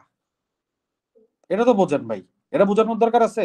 আজকের দিনের 10 টাকায় যে আগামী দিনের 8 টাকা ক্যাশ টাকা যদি হিসাব করেন। জি আচ্ছা, এইটাই হইলো গিয়া তারা হিসাব করে যে আজকের দিনের টাকাটা যদি দেই, তাহলে এটা আগামী দিনের কয় টাকা, এটা ডেপ্রিসিয়েশন করে কয় টাকা হইছে, অথবা আমার ইন্টারেস্ট করে কয় টাকা বাড়ছে, এই জিনিসটা আমার হিসাবে আসে। এই হিসাবটা যখন করে তখন আমার এটা হয় হইলো গিয়া কম্পাউন্ড ইন্টারেস্ট। মনে রাখবেন কম্পাউন্ড ইন্টারেস্টে আজকে যেটা আছে বুঝেন, এটারও ধরেন হচ্ছে হইলো গিয়া 2025 এক্স। এখানে দুইটা জিনিস হবে ভাই, এখানে কি হবে, দুইটা জিনিস হবে। যদি আমি ব্যাংকের ইন্টারেস্ট রেট হিসাব করি তাহলে এটা প্লাস প্লাস হইতে থাকবে, যদি আমি এটা ইনভেস্টমেন্টে যাই এটা যদি আমার ইনভেস্টমেন্টে যায় তাহলে এক্স টাকা সুদের কারণে বাইরা x2 হবে, আজকের টাকাটা ডিফ্লেশনের কারণে কমবে। এই যে যেটা যায় এটার আমরা বলি হচ্ছে ডিসকাউন্ট রেট, যে কত পার্সেন্ট ডিসকাউন্ট রেট, এটা কমবে। এখন এটা 2025, এটা 2035। আমার অঙ্কের খাতিরে আমরা কোন দিকে যাচ্ছি এটা হিসাব করব। তবে মনে রাখবেন যে এখানে এরকম কম্পাউন্ডিং হয় ওইটার হিসাব হয় হইলো গিয়া C equal to 1p into 1 plus R to the power n। C সমান হচ্ছে p into 1 plus R to the power n। এই আর কি? আর হইল গিয়া ইন্টারেস্ট রেট, এই আর হচ্ছে ইন্টারেস্ট রেট। সি হচ্ছে হইল গিয়া আমার ফিউচার, ফিউচার, পি হইল গিয়া প্রেজেন্ট, আর হইল গিয়া ইন্টারেস্ট। এটা বুঝতে কোনো সমস্যা আছে? জি না। ওকে। আর সিম্বল ইন্টারেস্ট যেটা, এটা তো সরল সরল ঐকিক নিয়মের অঙ্ক, এটা তো বলার কিছু নাই। তো গেল, তাহলে আমরা কি পাইলাম? যদি আমার বাড়ে তাহলে ফিউচার সমান হইল গিয়া present into 1 plus R to the power n। তাহলে প্রেজেন্ট সমান কত? প্রেজেন্ট সমান হচ্ছে future divided by 1 plus R to the power n। তারপরে আমরা যে প্রেজেন্টে যাব, দেখেন এটা সিম্পল অঙ্ক, দেখে নিন যে হলো গিয়া সরল সুদ বা সিম্পল ইন্টারেস্টে করছে। সিম্পল ইন্টারেস্টে কি করছে যে এই কোম্পানি বরস এত টাকা, তার মানে এটা হলো আমার প্রিন্সিপাল পি, এটা। তারপরে কইছে if the interest rate is 10% per annum and repayment is 5 years, calculate the value of total repayment and the monthly repayment value assuming simple interest compound interest. তা সিম্পল ইন্টারেস্টে আর ইন্টারেস্ট দুই ক্ষেত্রে আর 10%। তাইলে শোনেন, যখনই ইন্টারেস্ট রেট থাকবে মনে রাখবেন ইন্টারেস্ট হয় বছরে এনামে, মান্থলি কোনো ইন্টারেস্ট রেট নাই, বুঝছেন? তাহলে interest equal to P N R. তাহলে সবৃদ্ধি মূল মানে সুদে আসলে কয় টাকা হয়েছে, ইন্টারেস্ট সমান হচ্ছে পি এন আর, এটা হচ্ছে সিম্পল ইন্টারেস্টের জন্য, বুঝছেন? সিম্পল ইন্টারেস্টের জন্য I equal to P N R. P সমান কি? প্রিন্সিপাল, এন মানে কত বছর, আর মানে হলো রিটার্ন। তাহলে এটা হলো সুদ, প্রফিট কয় টাকা হয়েছে, তাহলে চালান এবং সুদ দুটো মিলে কত হয়েছে? I plus present value P N R plus P. তাহলে এত টাকা দিতে হইব, তাই না?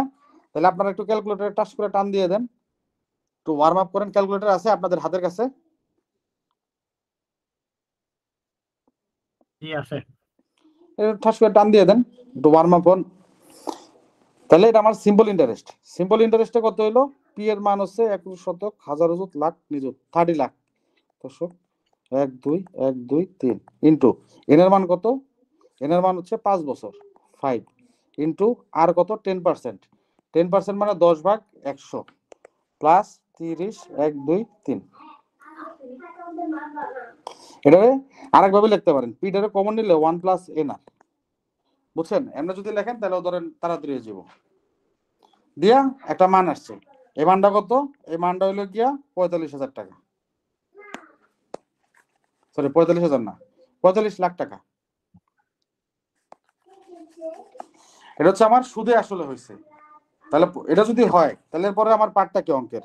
পরের পার্ট হলো গিয়া যে আমার মান্থলি পেমেন্ট কত করতে হবে, ক্যালকুলেট দ্য টোটাল রিপেমেন্ট আর মান্থলি রিপেমেন্ট। তাহলে 45,000 যদি হয়, 45 লাখ যদি হয়, তাহলে আমার 5 বছরে কত মাস? 60 মাস। এই 45 লাখ রে আপনি হচ্ছে 60 দিয়ে ভাগ করলে পাবেন হচ্ছে 75,000। তার মানে যদি আমার সরল সুদ খাটে এই জায়গায় আমার প্রতি মাসে ইনস্টলমেন্ট দিতে হইব 75,000 টাকা।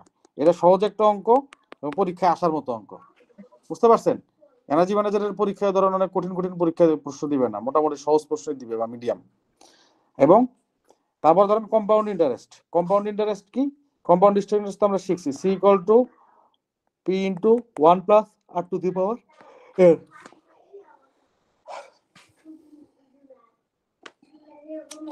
C equal to P into 1 plus R to the power N.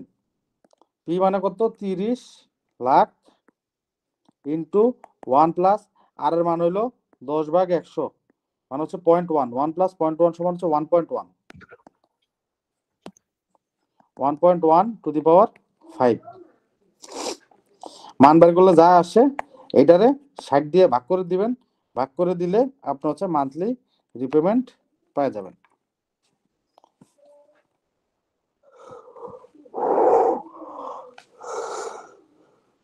দেখেন এইবার আমরা আগের অঙ্কটা করছেন, আপনারা ক্যালকুলেটর চাপ দিছেন?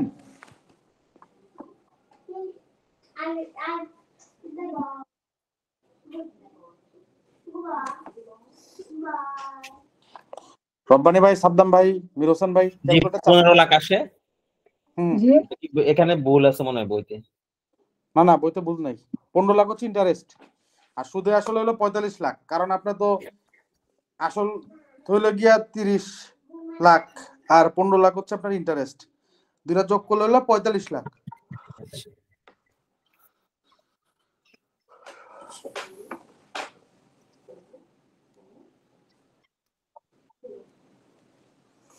বুঝতে পারছেন ভাই? জি, ওকে, পরের প্রশ্নটা বুঝতে পারছেন?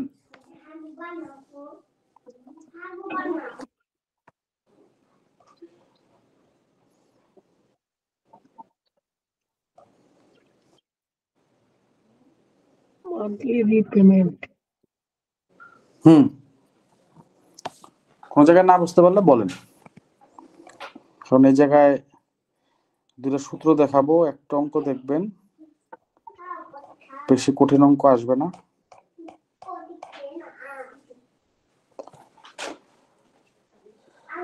মান্থলি রিপেমেন্ট তো আপনার ওই যে অ্যানুয়াল যে কম্পাউন্ড ইন্টারেস্টটা পাইছি ওটাকে ভাগ করে দেওয়া হয়েছে হচ্ছে 5 বছরের জন্য। হ্যাঁ, 5 বছর আর 12টা হচ্ছে কত? 12 মাস। 12 মাস, 60 মাস। হ্যাঁ 60 মাস, 5 সাথে 12 গুণ করা হয়েছে মাস হিসাবে, এইভাবে তো বের। হ্যাঁ হ্যাঁ, মির হোসেন ভাই এই যে এটা বুঝছেন নিচেরটা?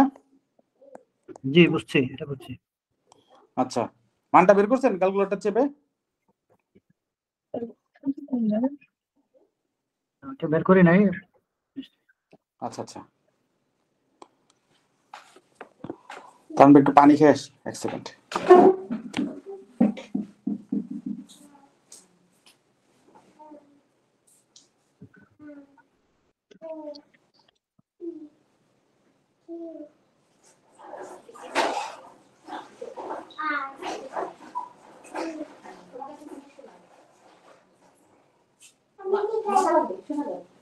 পড়াচ্ছি।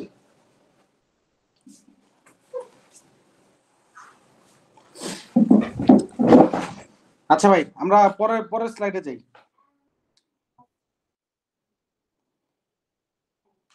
পরের স্লাইডে গেলাম ভাই। দেখেন এটা কার পার্সপেক্টিভে? ব্যাংকের পার্সপেক্টিভে, যে আজকে আপনি কিছু টাকা ব্যাংকের থেকে লোন নিছেন, ওইটা ভবিষ্যতে আপনার হচ্ছে হইলে গিয়া কি হবে? বেশি হবে, তাই না? এটা হচ্ছে ভবিষ্যতে বেশি হবে, অথবা ডিসকাউন্টিং হিসাব করতে পারেন, ইন্টারেস্ট হিসাব করলে আর কি, যে আজকে কিছু টাকা ব্যাংকের থেকে নিছেন প্রেজেন্ট ভ্যালু, ওটা ভবিষ্যতে গেলে কি হবে? বেশি হবে এটা। তাইলে ভবিষ্যতের কিছু টাকা আছে, ওটার আজকের দিনে মূল্যবান কম না বেশি? আজকের 10 টাকার আগামী দিনের 10 টাকা এক, বা আজকের 10 টাকা আর 1 বছর পরের 10 টাকা কি এক? না, কম। 1 বছর পরে 10 টাকা কি কম না? কম, 8 টাকা বা 9 টাকা। হ্যাঁ, মানে আপনার কাছে যদি 10 টাকাই থাকে, সেটা যদি না বাড়ে তাহলে তো কম, ঠিক কিনা? তাহলে আপনারা যে এইভাবে চিন্তা করবেন, অঙ্ক করার সময় যে সূত্রগুলো আছে, সূত্রগুলো বিশাল বিশাল বোমা সূত্র, ওই সূত্র দিয়ে যদি অঙ্ক আসে তাহলে ধরেন কাইতে হয়ে যাবেন। আপনারা এই কারণে বুঝে বুঝে অঙ্কটা করবেন, তাহলে দেখবেন যে সূত্র এত যন্ত্রণা লাগতেছে না। মনে রাখবেন যে আজকের টাকা যদি ভবিষ্যতে যায় তাহলে এটা বাড়বে, আর ভবিষ্যতের টাকা যদি আজকে আসে তাহলে কি এটা কমবে। আজকের টাকা ভবিষ্যতে গেলে বাড়বে কেন? কারণ ওটা ব্যাংকের সুদ হইতেছে, বুঝছেন? কিন্তু আজকের টাকাটা যদি আমি ফেলে রেখে দিই, কোনো কাজে না লাগাই, তাহলে সেটার ডেপ্রিসিয়েশন হবে। মনে রাখবেন, কোম্পানির কোনো টাকাই আইডল না, কোনো কোম্পানির কোনো টাকাই আইডল না। এই কারণে সে অলওয়েজ এটা ফিউচার ভ্যালু বা প্রেজেন্ট ভ্যালুতে কনভার্ট করে নেয়। কারণ কোম্পানির যদি পকেটে 10 টাকা থাকে, সে এটা আইদার কোনো বিজনেসে ইনভেস্ট করে, এবং বিজনেসের হিসাব থাকে যে তার যে প্রফিট, এই প্রফিটের পরিমাণ ব্যাংকের যে ইন্টারেস্ট লোন আছে, ইন্টারেস্ট রেট আছে, তার চাইতে অ্যাটলিস্ট 1% হলেও বেশি হইতে হবে, তাইলে সে ব্যবসাটাকে প্রফিটেবল বলা যাবে। আজকে যদি আপনি একটা দোকান দেন, আপনার যদি দোকানের প্রফিট হয় হইলো গিয়া বছরে 8%, তাহলে বুঝতে হবে যে আপনি আসলে লসে আছেন, আপনার লাভে নাই। কারণ আপনি ব্যাংকে ওই টাকাটা রাখলেও ওইটা আপনি 8%-এর চেয়ে বেশি পার্সেন্টের টাকাটা পাইতেন, অথবা 12%, 11%-এর টাকাটা পাইতেন। তো এই কারণে বিজনেসম্যানরা, আপনি যখন প্রজেক্ট ম্যানেজমেন্টের বেসিসে আপনি ক্যালকুলেশন করবেন, তখন অবশ্যই আপনার ভ্যালুগুলাকে কোনো একটা সার্টেন পিরিয়ডে আনবেন। আপনার ফিউচার ভ্যালু ইকুয়াল টু আজকের প্রেজেন্ট ভ্যালু ইন্টু 1 + i⁴n। এবং আপনি ভবিষ্যতে 10 টাকা কামাইলেন, এটার বর্তমান জমানায় কেমনে আনবেন, ওটার ভ্যালু একটু কম হবে, ওটারে 1 + i⁴n দিয়ে ভাগ করে দিবেন। অর্থাৎ future value equal to net present value into 1 + i⁴n, net present value equal to future value divided by 1 + i⁴n। এবার আপনি যদি নাকি এই কনসেপ্টটা মাথার ভিতরে ঢুকান, তাহলে ভবিষ্যতে যা অঙ্ক আছে সব করে ফেলতে পারবেন। এখানে দেখেন একটা অঙ্কে কি বলছে, যে একটা লোক 2টা সোলার প্যানেল কিনতে চায়, তারপরে হচ্ছে সে 2000 টাকা এখন খরচ করতে পারে, আর 5 বছর পরে 30,000 টাকা দিতে পারে। দা রিলেভেন্ট ইন্টারেস্ট রেট ইজ 10%। এই 10% মানেটা কি? এই 10% মানে হচ্ছে ব্যাংকের ইন্টারেস্ট রেট। সে একটা ব্যবসায়ী, সে হিসাব করে দেখতেছে। আমার কথা শুনতে পারতেছেন ভাই? জি, শুনতে পাচ্ছি। আচ্ছা, এই 10% রেট হলো ব্যাংকের 10% রেট। তাইলে আমরা এবার হিসাব করে দেখি যে কোনটা লাভ আর কোনটা লস। সে আজকে 20,000 টাকা দিবে নাকি 5 বছর পরে 30,000 টাকা দিবে? আমরা লাভ লসটা একটু ক্যালকুলেশন করে দেখি।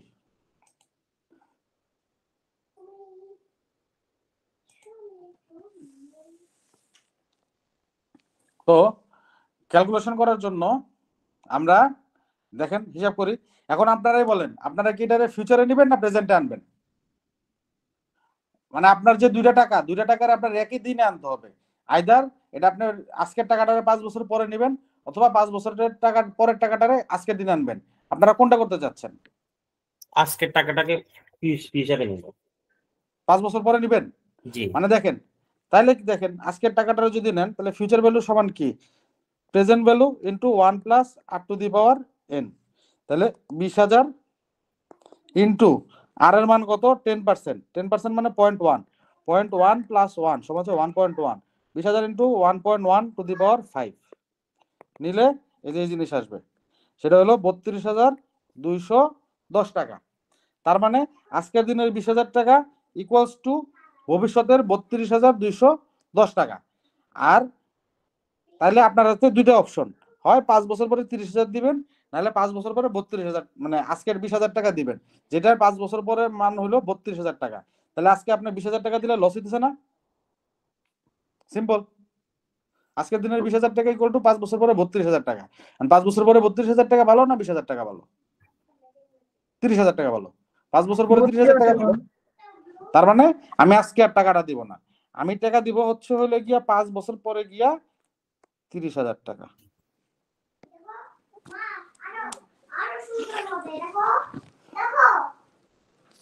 বুঝতে পারছেন?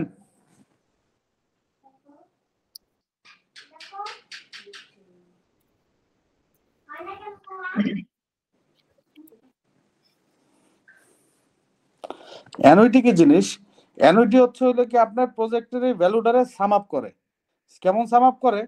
ধরেন আপনি হইলো হিসাব করবেন যে আমি আজকে 50 টাকা ইনভেস্ট করছি, সামনের বছর আমি প্রফিট করব 10 টাকা, তারপরের বছর প্রফিট করব 10 টাকা, এরপরের বছর প্রফিট করব 30 টাকা, এরপরের বছর প্রফিট করব 35 টাকা, এরপরের বছর প্রফিট করব 35 টাকা, এরপরের বছর প্রফিট করব 35 টাকা, এরপরের বছর 20 টাকা। তাহলে আসলে আমার কি লাভ হলো না লস হলো? 500 টাকা ইনভেস্ট ধরে কমে গেছে। অ্যানুইটির কাজ হলো গিয়া এই যে সমান সমান দিনগুলো আছে, এগুলো হলো একটা সাম আপ করে কইরা তারপরে এটা বর্তমান জমানায় আনে।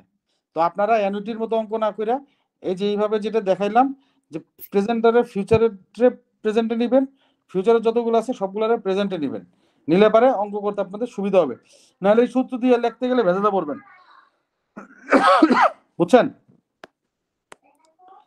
এই সূত্র দিয়ে অঙ্ক করতে গেলে ভেজালে পড়বেন। অ্যানুইটি কি জিনিস খালি এটা জেনে রাখেন। এই দেখেন, most project yield series of cost saving contrary to one amount as per present or future value equation. This series of cash flow are standardized because savings occur at different times. বুঝছেন? এক এক টাইমে এক এক ধরনের save বা loss হয়। আমার রব্বানি ভাই কই গেল?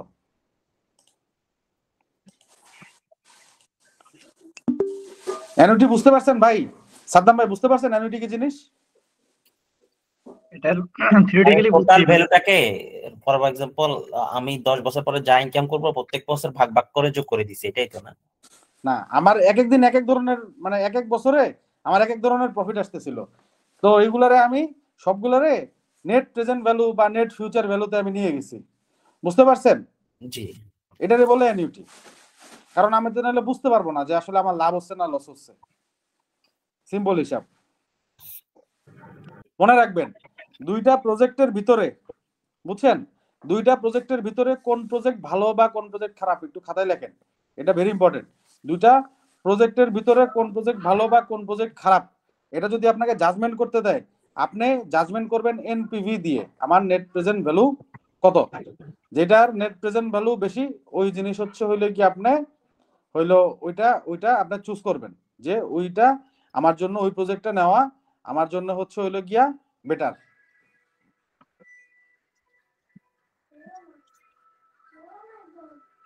এখানে যে অ্যানুইটি যেটা আছে এটারে আপনি আগের অঙ্কটা আমরা যেভাবে করলাম ওইটা আপনি এই অঙ্কগুলো করবেন। এগুলো সিম্পল অঙ্ক ভাই, এগুলো একটু কইরেন। আর অ্যানুইটি এটার দিকে ভয় লাগতেছে, এটারে এইভাবে না, এটারে আমরা যেভাবে শিখছি ওইভাবে কইরেন। ওটা সাইজ একটু বড় হইলেও সুবিধাজনক হবে।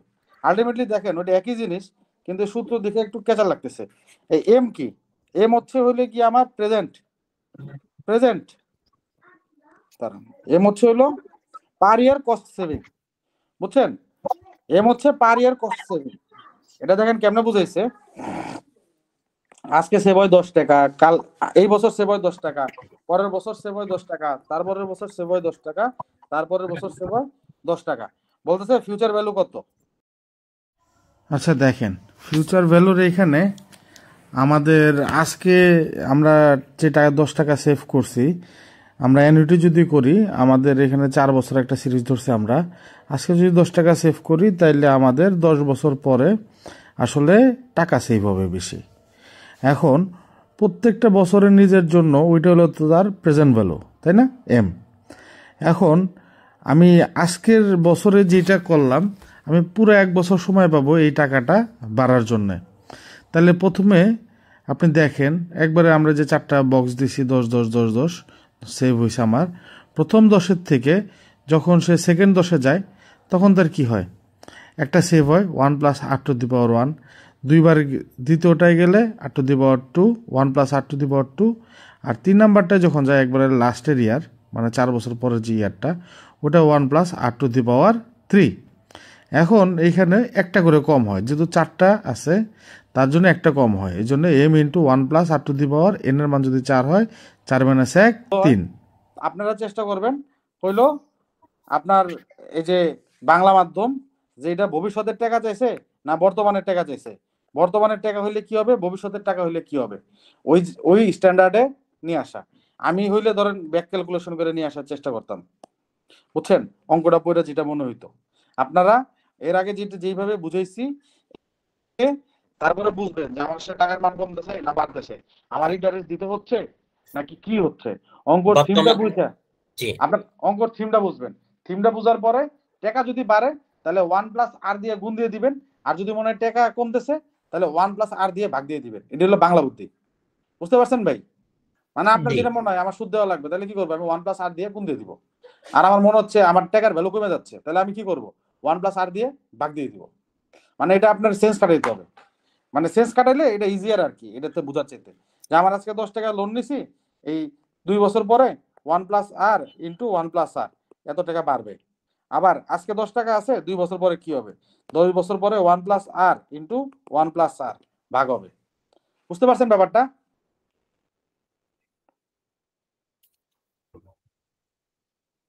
আরিফ ভাই বুঝতে পারছেন?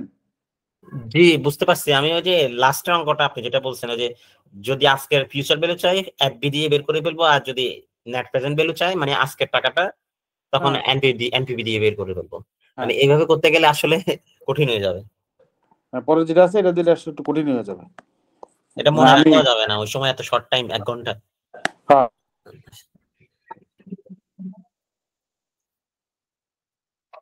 ধরেন একটা সিঙ্গেল স্টেপের অঙ্ক দিবে, 1,000 টাকা 10 বছর পরে কত, 5 বছর পরে কত, এরকম। এত কঠিন অঙ্ক দিবে না, মানে এত কঠিন না, অঙ্ক কঠিন না, মানে বেজেল অঙ্ক দিবে না আর কি, দেওয়ার সম্ভাবনা কম বেজেল অঙ্ক। 1 আওয়ারের মধ্যে আসলে এত কিছু কমপ্লিট করা কঠিন হয়ে যাবে, এই জন্য কোশ্চেনটা ওইভাবে। ওই বেসিক গুলো একটু মাথায় রাখেন। দেখেন সিম্পল পেব্যাক পিরিয়ড কি?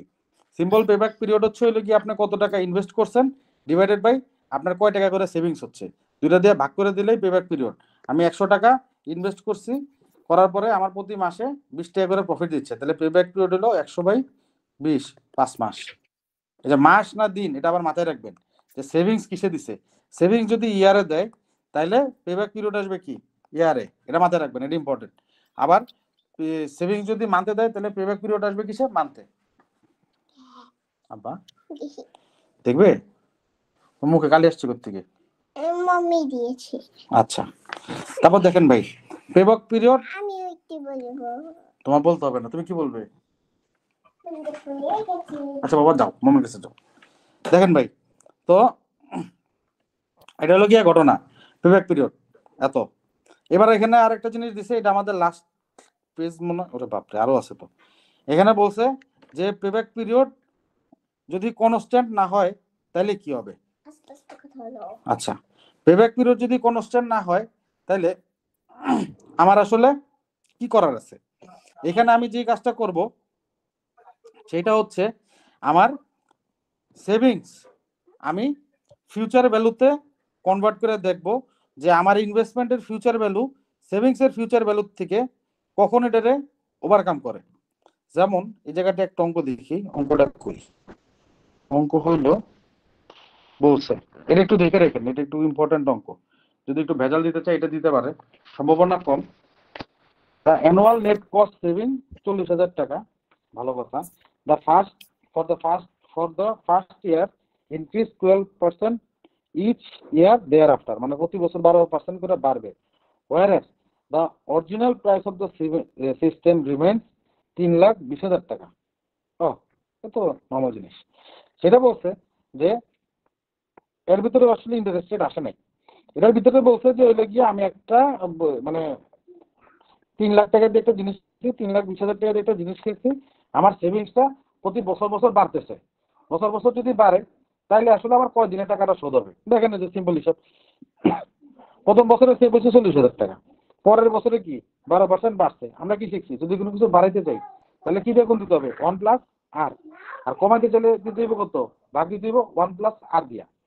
40 সেটা দিয়ে গুণ দিলে পরের বছরে কয় টাকা সেভিংস হয়েছে ওইটা দিছে। তারপরের বছরে কত সেভিংস হয়েছে, যে এই জিনিসটারে 1+r দিয়ে গুণ দিছে, অথবা 40,000 1+r স্কয়ার দিয়ে গুণ দিছে, কারণ 2 বছর। এখান থেকে এই 40,800 1+r দিয়ে গুণ দিলে যে যা পাবেন, 40,000 1+r স্কয়ার দিয়ে গুণ দিলে তাই পাবেন, কারণ এই আর এর মাথায় যেটা আছে এটা হলো বছর। 40,000 টাকা আজকের 2 বছর পরে কত? তো আমি প্রথম বছর সেভ হয়েছে 40,000, এরপরে আর পার্সেন্ট মানে 12% বাড়ার কারণে 40,000 থেকে সেকেন্ড বছর লাভ হয়েছে এইটা, এর উপরে আবার 12% বাড়ছে, তাহলে তৃতীয় বছর সেভ হয়েছে এইটা, এর উপরে 12% বাড়ছে, মানে এটারে 1.12 দিয়ে গুণ দিলে এটা পাবেন এই 56,196। তো এরা প্রতি বছর আসলে সেভিংসটা বাড়তে থাকছে 12% করে। যখন বাড়ার পরে সে 3,20,000 ক্রস করছে কবে? 5 বছর পরে 3,20,000 ক্রস করছে। তো বলতেছে তাহলে আমরা বলতে পারি যে হইলো কি আমার রিটার্ন আসছে 5 বছর পরে। এটা এমনও দেখা যায়, এটা যদি আপনি ক্যালকুলেটর থাকে আপনি এমনি দিবেন যে সুদে আসলে কবে 3,20,000 হয়, তাহলে p into 1+r two the power n, p এর মান হচ্ছে হইলো গিয়া 40,000।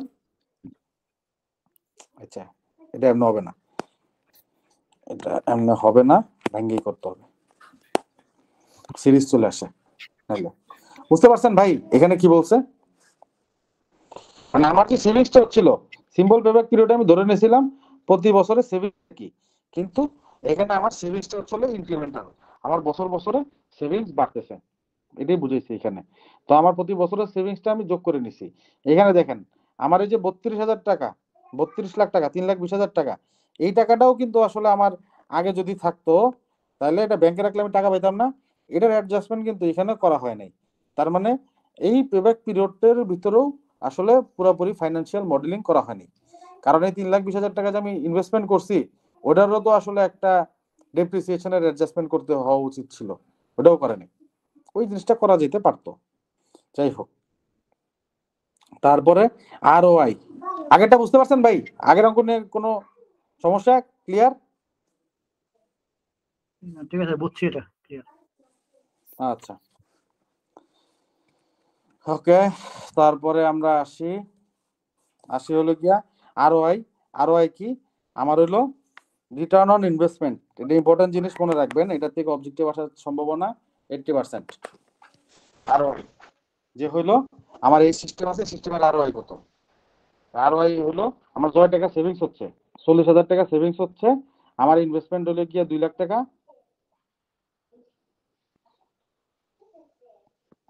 এত টাকা, তাহলে 40,000 বাই 20,000, এটা হলো আমার ROI ইন্টু 100 দিয়া, সরি 40,000 বাই 2 লাখ, এটা হলো কি আমার ROI, এটা হলো কি আমার ROI ইন্টু 100 দিয়ে গুণ দিলে পার্সেন্ট, 20%, 2%, কত? 1/5, 20%, বুঝছেন? 1/5 ইন্টু 100%, 5 20 100, 20%। তাহলে আমার আরো এটা বেড়ে গেল। Benefit cost analysis, benefit cost analysis হচ্ছে হইলো গিয়া আপনার প্রতি বছরে হচ্ছে হইলো গিয়া কত টাকা আসলে খরচ সেভ হইতেছে ডিভাইডেড বাই, বুঝছেন ব্যাপারটা? বেনিফিট কস্ট অ্যানালাইসিস মানে হচ্ছে প্রতি বছরে কয় টাকা সেভ হইতেছে। ওকে বাবা, দেখেন বেনিফিট কস্ট অ্যানালাইসিস এটার মানে হচ্ছে হইলো গিয়া বেনিফিট ডিভাইডেড বাই কস্ট, যে হলো প্রতি বছরে আমার হচ্ছে actual net cost savings divided by year, আর হচ্ছে net cost savings divided by needed to recover original investment. এটা শুনে একটু কঠিন লাগতেছে, দাঁত ভাঙ্গা লাগতেছে, তাহলে এটার একটু আসেন আমরা পড়ি। The net cost savings of an energy project are called the benefits of the project. If the benefit cost ratio is larger than 1, then the cost savings of project exceed its cost and the investment is profitable. এই জায়গা থেকে আমার তাহলে objective হচ্ছে হইলে গিয়া আমার benefit by কস্টের রেশিও গ্রেটার দেন 1 হইতে হবে, এটা হলো গিয়া আমার অবজেক্টিভ। বুঝতে পারছেন যে আমার বেনিফিট কস্টের ভিতরে আমার এই যে রেশিও বেনিফিট কস্ট রেশিও এটা আমার এক সাথে বেশি হইতে হবে, এটা হলো আমার প্রথম অবজেক্টিভ। দ্বিতীয় জিনিস হলো আমি এটা কেমনে বের করবো হচ্ছে হইলো গিয়া অ্যাকচুয়াল নেট কস্ট সেভিং। এটা একটা ম্যাথ করলে বোঝা যেত, ম্যাথের ভিতরে এই মানগুলো দেয়া থাকতে, বুঝছেন? যদি থাকে, ম্যাথ থাকার সম্ভাবনা কম, এই যে একের চাইতে বেশি হইলে যে ইম্পর্টেন্ট, এটাই আসলে মেইন থিম এই জায়গাটার।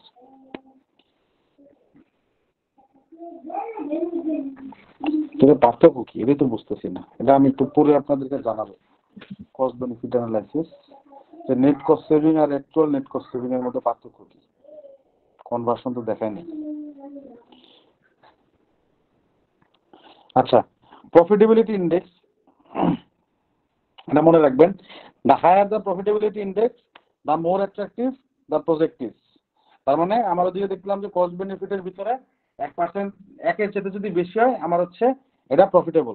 প্রফিটেবিলিটি ইন্ডেক্স অনুযায়ী যত বেশি হবে তত হলো ভালো।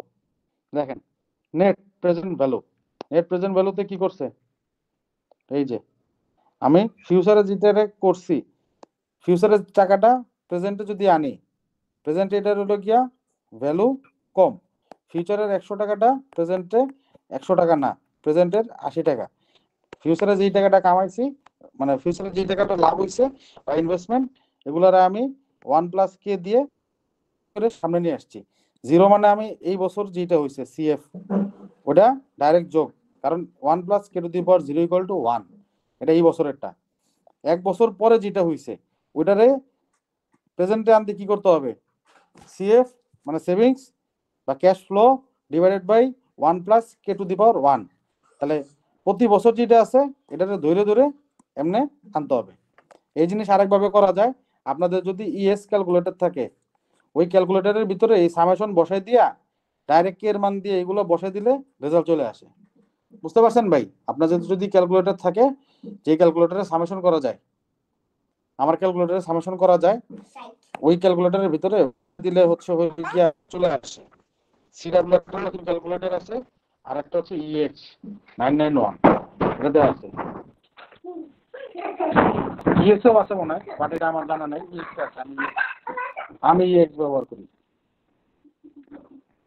Internal rate of return, internal rate of return বলতে বোঝায় যে ডিসকাউন্টেড যা ধরার কারণে আপনার হচ্ছে হইল গিয়া NPV 0 হয়।